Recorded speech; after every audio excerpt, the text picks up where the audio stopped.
The explosive growth of the Internet has fueled the demand for even greater network capacities. According to the change in transmission capacity, it is thought that both the optical communication systems and the IP backbone will require 100 gigabit per second in a few years. 100 gigabit per second. Achieving such ultra-high-speed transmission requires an improvement in the speed of electronic circuit and device. To this end, NTT Photonics Laboratories have developed a 100 gigabit per second multiplexer IC. This IC is fabricated using indium phosphide HFET devices known to have the fastest operating speed, and gate length has been reduced to 0.1 micrometer. We have also designed a new circuit configuration that requires no output buffer circuit to limit operation speed. This has enabled us to achieve an output of 1 volt or greater with a 10 picosecond period. Achieving 100 gigabit per second logic operations is a world's first. This IC is only 2 millimeters square in size, but it represents a giant step toward ultra-high-speed optical communication systems. In order to read 100 gigabit per second optical signals and to convert to electrical signals, the operating speed of optical receivers has also been raised. This is a 40 gigabit per second clock and data recovery OEIC. This section has indium phosphide heterojunction phototransistors, which can be fabricated by the HBT process used for conventional ICs. With a simple and low-power configuration, it can perform clock recovery from the optical signal.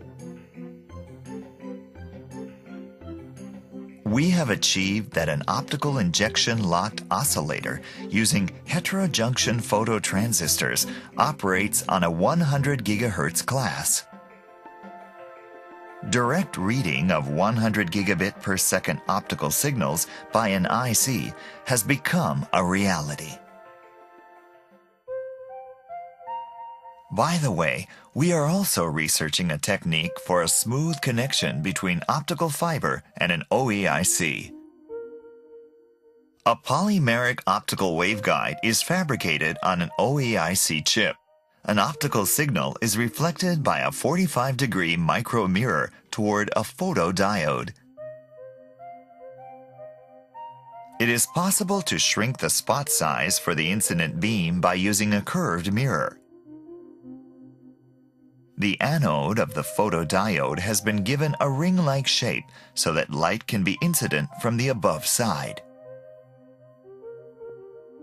Next, the chip is bonded on a packaged substrate by the flip chip technique. Here, heating the substrate melts the solder, and chip position is determined by surface tension. This enables spontaneously the precision alignment with an optical fiber fixed in a V-groove. A polymeric optical interconnection can achieve a precise and low-cost connection between optical fiber and an OEIC. It is a component technology essential to the optical communications era. Research has even begun on an ultra-high-speed device that surpasses the 100 gigabit per second. This is the indium phosphide heterojunction bipolar transistor. Its design has focused on band structure to raise operating speed.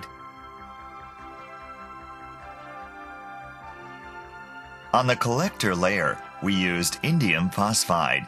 Thinning out this layer for high-speed operation is contrary to keeping breakdown voltage, but this material satisfies both. We have also inserted indium gallium arsenide phosphide to ease band discontinuities. We also optimized the design of the emitter and base layers. and achieved the world's fastest cutoff frequency of 351 GHz as a result. Research in semiconductor materials for ultra-high-speed electronic devices is also advancing. We use metal organic chemical vapor deposition equipment to fabricate thin layer crystals of new materials. At present, indium gallium arsenide is used for the base of indium phosphide-based transistors. However, the barrier that exists between the base and the collector hinders device high-speed performance. Therefore, gallium arsenide antimonide has been attracting attention as next-generation materials. Because they create no barrier, device performance can improve to terabit class. The crystallization of gallium arsenide antimonide has been thought to be quite difficult in the past.